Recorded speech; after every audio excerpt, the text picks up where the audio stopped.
We're in conversation with V Raman, Senior Director of Maruti and the man who heads the whole engineering effort of the company. Raman-san, interesting times for you all. Always. Yeah, firstly, we've got the industry which is in turmoil and then this whole regulation change. I want to jump straight to BS-6, which really is still a very much a hot topic. Now, I think Maruti has been transitioning quite rapidly before BS-6 with the BS-6 cars, before the implementation. Yeah. So just want to understand the strategy of that. What is the benefit really in kind of bringing BS-6 models before? Is there an issue with the fuel? And you're giving customer a little bit more cost as well before you really need to. Yeah. So why bring it in so early? Well, as far as regulatory environment is concerned, you know very well, safety has already kicked in from 2017, and we got a very short window of 3 years for upgrading all vehicles to BS-6. So when we worked backwards, we realized that we have more than 50 types of powertrains which we need to upgrade, which meant petrol, CNG, automatic transmission or manual transmission or AGS. Any of these combinations becomes one variant for us, and so we had more than 50, and so we had a huge number which we had to cater. And because date of sale is 1st of April, that's the cutoff date, we need to also ensure that the inventories which are there for the BS4 also go off.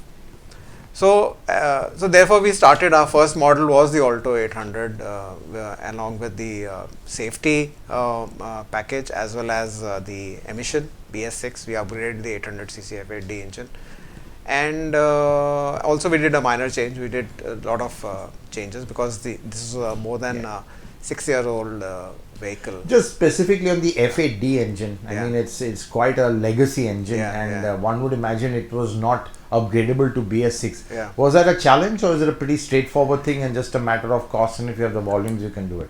No, it was. It also went through certain changes on the engine side because we had to change the hardware and we had to also change the after treatment system. So and this was not envisaged for actually a BS6 version. So therefore we had to make that happen. Also from the Alto perspective itself, we also had to change the from safety parameters we had to meet the, and so the body had to be also upgraded and to meet those norms of offset as well as side impact as well as pedestrian. So we had to stagger, as you said rightly, we had to stagger the introductions, and so we did that, and now we have done most from a volume perspective. We also are the largest volume maker. So what percentage of volume is now BS6 for you? So from a volume perspective, we are about 70% of our from a volume perspective we have already done. So balance 30% in the next 3 months. We are going to make sure that they all become BS6. So all cars will meet BS6. All cars will meet BS6. There will be nothing kept for. You won't have to stop production and then. No, we are not.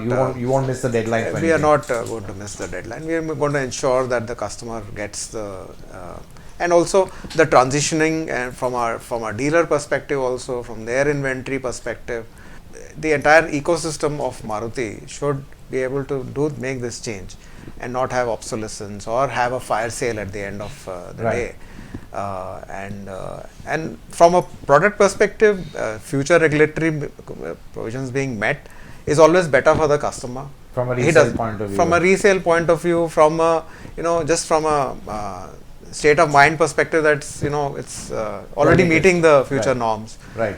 So it's always good to be in that from a customer. And Raman-san, how did you prioritize which models first and which ones would be later? Was that would you see where each one was in their individual life cycles to coincide with certain safety upgrades, or how was that decided?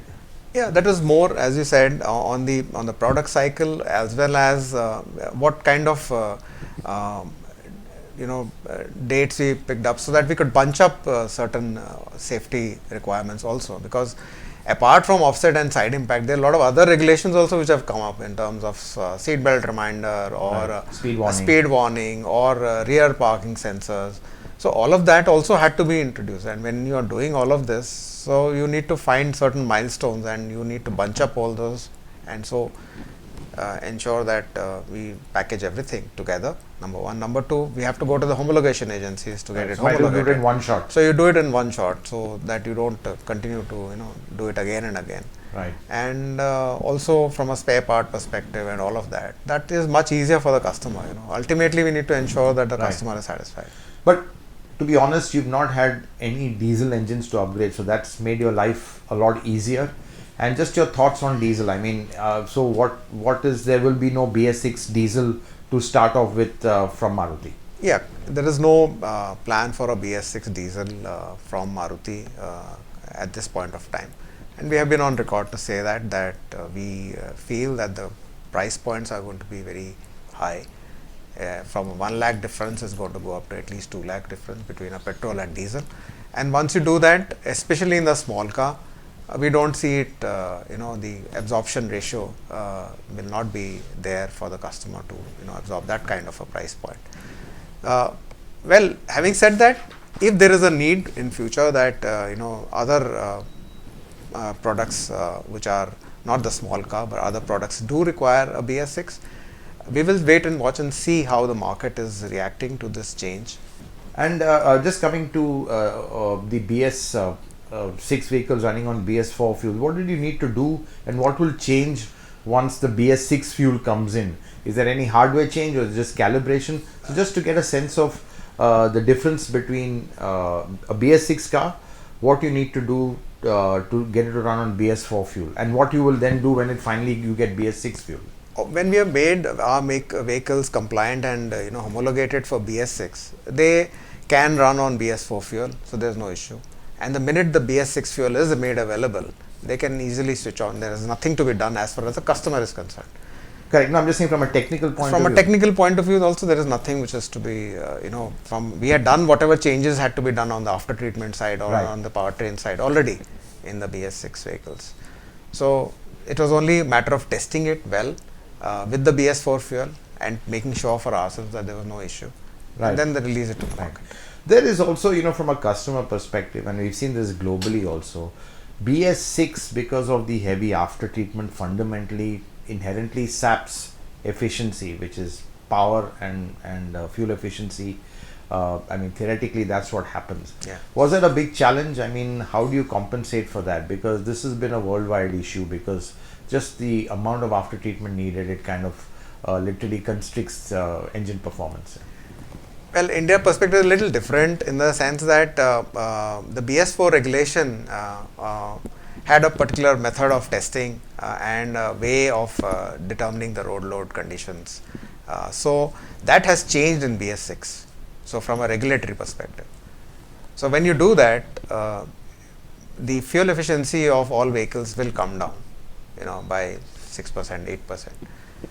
Depends manufacturer to manufacturer. So real world it may not be that much of a difference. So real world there may not be much of a difference, but on the cycle it makes a difference. Because of the regulatory change. And so what is to be done is that you have to bring it back up. So you need to improve the combustion, you need to do certain other things. Calibration needs to be improved so that you can get it back as much as possible to the earlier level. But having said that, we have been able to manage that quite closely.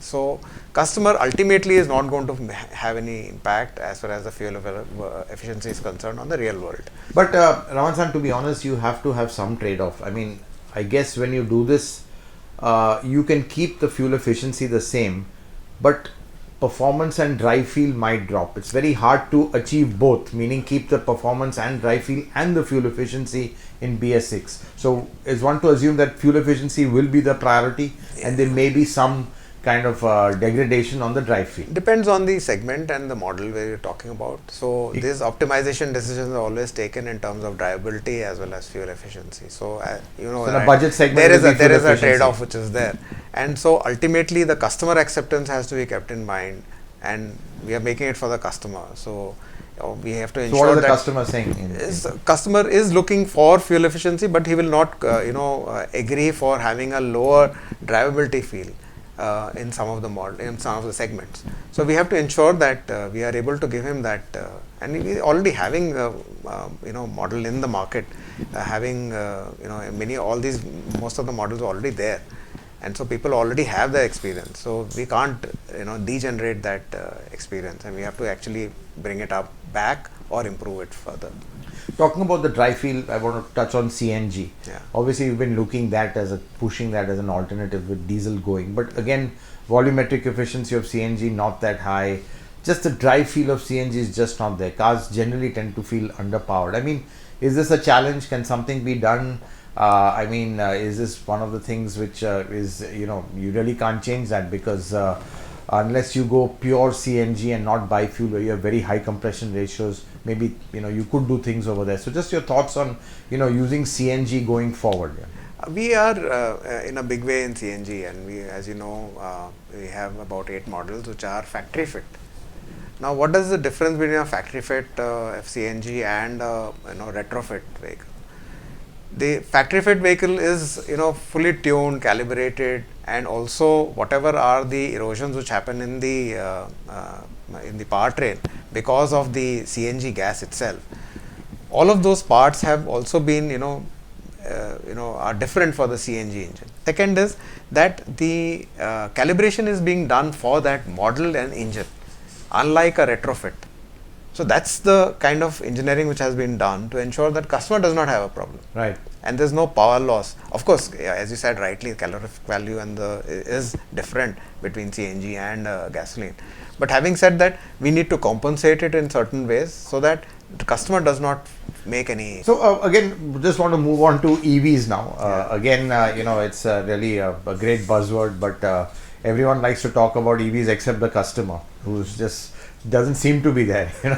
I think everyone's making EVs for PowerPoint presentations, for governments, for policymakers, just to look good. Just wanted your absolute frank opinion on EVs, especially in the markets, your core markets. Is it fair to say that EVs are still just for rich people? EV is a technology which is going to happen in time, but whether today is the time or it is going to happen in a couple of years or after 5-7 years is the point. You think and why do I say that is because look at the market, and today India market 70% of the vehicles are small cars, and those average prices of those are 5.5 lakhs, 6 lakhs average across. Now what is changing from a ICE engine to a EV? It's the motors, it's the power electronics and the battery. All the 3 of them are not made in India currently. All of them will be imported. Volumes are low. If volumes are low, prices are high. So what does it do to the product? The product cost becomes higher. And even if you reduce the GST to 5%, still the products are higher. They are at least almost 2 or 2.5 times the comparable IC vehicles in the stables, whatever is available today. So this is one part of it. So the acquisition cost is high. The second part is that the running cost from a per kilometer basis, EV will definitely be cheaper compared to a gasoline, for sure.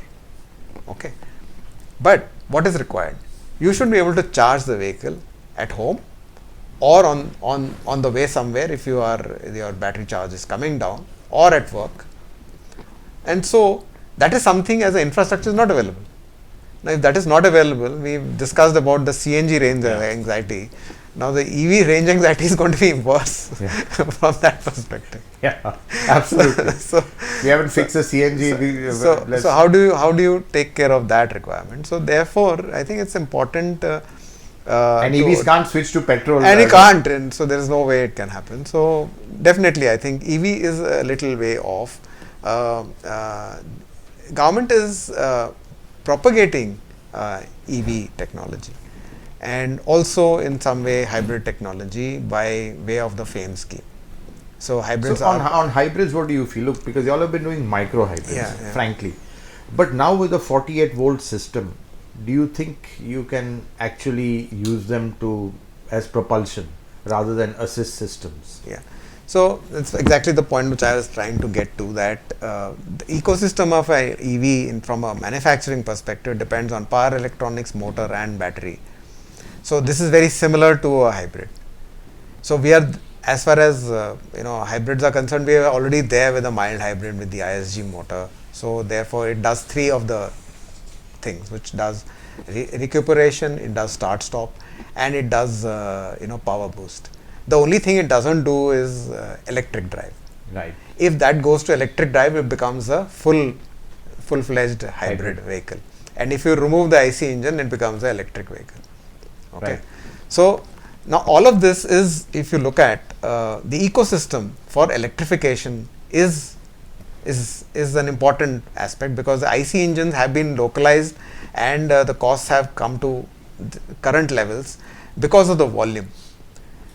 When can we get all these three aggregates also to that same level Of localization. of localization is the point when the volumes are going to switch to EVs. Bit of a chicken and egg situation. So there is a transition. Now the transition, I don't know. When you said 2 years, 5 years, 10 years, I have no idea about that, because you have to also have infrastructure and you also need to get the price points down. But having said that, what is Maruti doing? We already have setting up a battery plant, not us as Maruti Suzuki, but our principal Suzuki is setting up a battery plant in Gujarat. So that's the first thing. The second thing is we already having mild hybrid. The third thing is strong hybrid. Now for the strong hybrid, Suzuki Global has already tied up with Toyota. So the Toyota hybrid technology is available. So we could see that in the future. So maybe it will come in the future in some of our models. And so the price transition or the technology progression and the volume and the price points, they all will have to get synced somewhere to start making value propositions for different segments. Right. But this is not happening, but yet you are still pursuing an EV with the Wagoner. I mean, you stated that publicly. Now it's even been pushed by a year because there's no pressure of being bulldozed into doing it. So, I mean, the sense one gets is, to be honest, everyone's just paying a little bit of lip service, just doing it, keeping it to show that it's there, knowing full well that there's no market for it for the very reasons you've rightly said. So, I mean, is this something that you're just putting your toe in the water just to be present? Technology development has to happen. From an engineering perspective, we need to do the development of technology, whether it is hybrid or whether it is electrification or electric vehicle. Just moving on, looking at some of your new launches, S-Presso. Yeah. Lot of feedback even from us. The looks are not, a lot of us feel it may not win a design contest, but clearly it seems to have clicked. So just your thoughts on, when you designed it, what looks like a very boxy, upright, not a very stylish vehicle. Is that what the customer wanted, or do you think that, this is also a starting point for you in terms of design? The Vitara has been there, now you've got this. It's part of your evolution as well. Ultimately, when we make a product, we're not making for ourselves, we're making for the customer. And from the customer perspective, entry level is a very important part of Maruti Suzuki's overall strategy. And that's where you really know the customer. And I think we are trying to understand him better and better as they're changing. So as their needs are changing, we are trying to understand it and address and give products which are going to meet that requirement. We believe that the S-Presso is one such product which is going to meet that requirement. And what is that requirement? The requirement is that it has to be a kind of entry level vehicle. It has to be having a SUV-ish kind of shape, because SUV is the theme which people are liking today. And so it has to be at the right price point. It should have good fuel efficiency. It should have good design, technology, performance, comfort, convenience. So all of this is required in that product, because the entry level customer still also wants all of this. Unlike the other customers, they will want more of this, but there is a need. Now, how to get that need into the product? Our understanding of the market, and from our market research, we came to this design and with the packaging which is there. So it was high seating, raised hood, give that SUV-ish kind of stance. And the most critical point was, how do we make a small vehicle SUV-ish and still make the proportions right? Okay, so that was the challenge, and what you see today on the road is the S-Presso in that, So that's interesting. I'll be honest. The sense one gets is you've designed the vehicle inside out. You wanted the space, you wanted the high seating position. That was prioritized. Sometimes that goes in conflict with sleekness, proportion, and it becomes a little too upright. I mean, would you say? I would not say inside out, it was inside out and outside in, both. Okay, so from a look perspective, it had to be looking like a SUV-ish, but it was to be a small car.